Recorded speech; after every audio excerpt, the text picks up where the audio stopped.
Halo, assalamualaikum warahmatullahi wabarakatuh. Bertemu lagi dengan saya Ririn di channel Mata Hati Korea. Kali ini saya mau memberitahukan sedikit tips untuk teman-teman yang pulang, yang untuk swasta ya, yang pulang dan juga memakai dua nama, atau di sini memakai nama bukan nama sebenarnya, bukan nama asli, tetapi nama seseorang atau nama orang lain atau nama temannya, saudaranya gitu, dan mau pulang balik ke Korea, ke Indonesia ya. Nah, untuk ini ada teman Mas Edi ya, dia berbagi pengalaman yang sebelumnya saya bantu sedikit sih.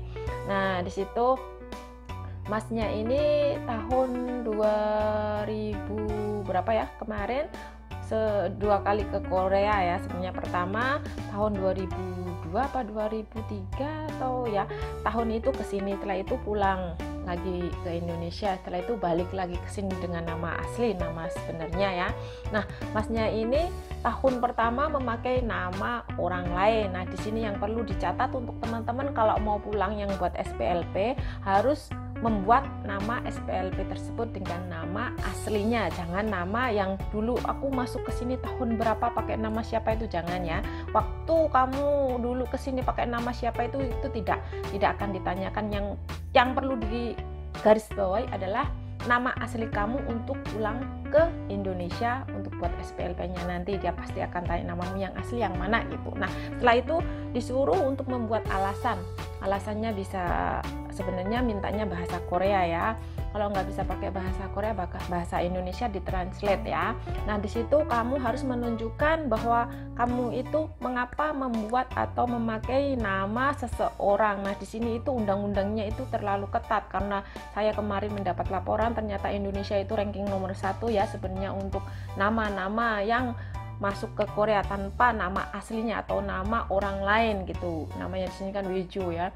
Wejo membuat nama atau identitas palsu gitu. Di sini itu sebenarnya ada hukumannya. Nah, kemarin Masnya saya tanya juga, kalau Masnya nggak mau balik, silahkan nggak balik dan tidak akan bayar denda gitu. Nah, ikutin dulu rangkuman atau cerita pengalaman dari Mas Edi Bambang Susilo ya. Assalamualaikum warahmatullahi wabarakatuh. Masih bersama di Mata Hati Korea ya. Halo teman-teman semuanya. Di sini saya akan berbagi pengalaman atau saya sharingkan apa yang terjadi pada saya minggu-minggu kemarin tentang yaitu untuk mengajukan surat lapor diri di imigrasi wilayah. Jadi buat teman-teman yang ingin pulang, khususnya swasta, apalagi yang ganti nama. Jadi seperti yang saya alami kemarin, karena ini sudah waktu pemulangan sukarela atau kemudian sudah berlalu di bulan kemarin terakhirnya. Jadi kalau bulan ini kita pulang, berarti kita harus prosesnya tidak segampang yang pada waktu pemutihan kemarin. Jadi yang pertama yang harus kita persiapkan yaitu yang pertama adalah paspor, kemudian atau SPLP bagi yang swasta, kemudian yang kedua adalah tiket, bukti tiket, kita pemilikan tiket tanggal berapa itu yang tertera walaupun masih dalam fotokopi.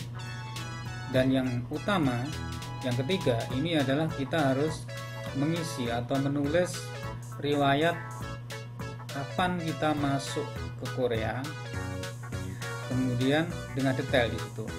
Jadi khusus bagi teman-teman yang swasta ya, yang 2 kali masuk Korea dengan nama yang berbeda. Jadi intinya di sini.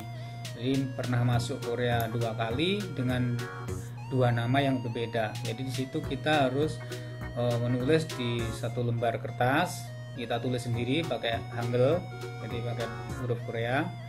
Kita harus menuliskan di situ secara detail. Jadi kapan kita masuk pertama kali di Korea, tahun berapa, kemudian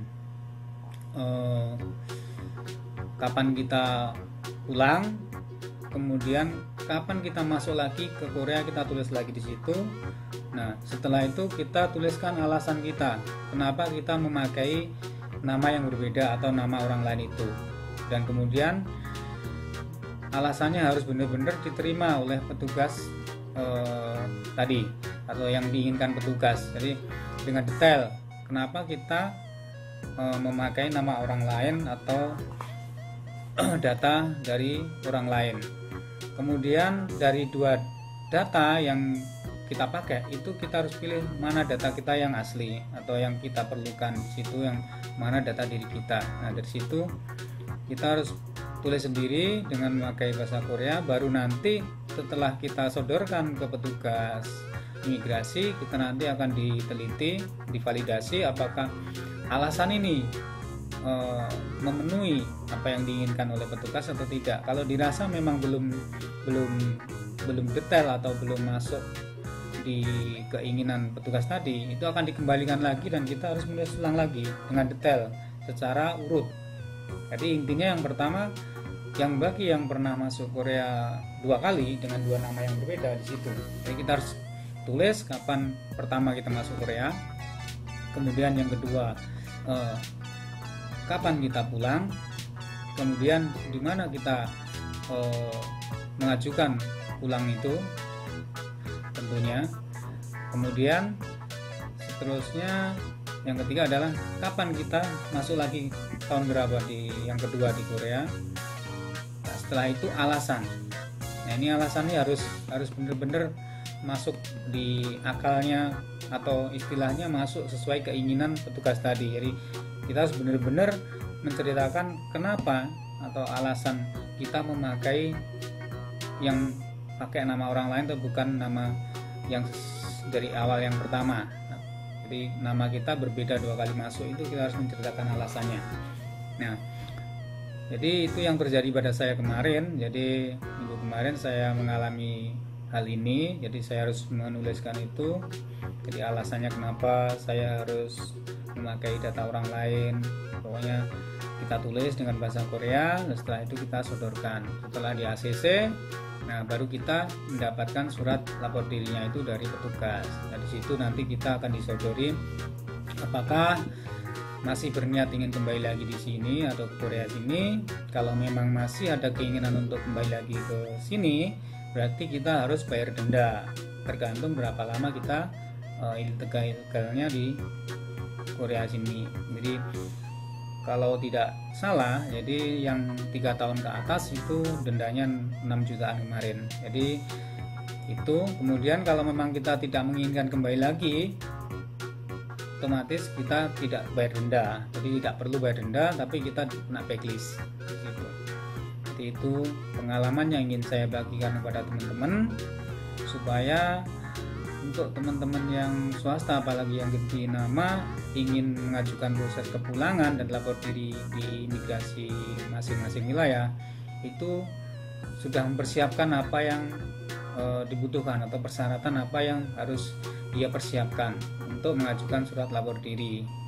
Jadi tentunya saya juga berterima kasih kepada Mbak Ririn Shelter Gwangju yang sudah mendampingi saya dan membantu saya kemarin di imigrasi Gwangju. Karena tanpa Mbak Ririn mungkin saya masih banyak bingungnya. Jadi sekali lagi saya mengucapkan terima kasih sudah bersedia membantu saya untuk mengurus surat lapor diri di imigrasi wilayah kemarin. Kurang lebih sekian yang bisa saya sharingkan untuk pengalaman saya kepada teman-teman. Semoga berguna, dan bila ada kata yang kurang pantas atau tidak tepat, saya mohon maaf yang sebesar-besarnya.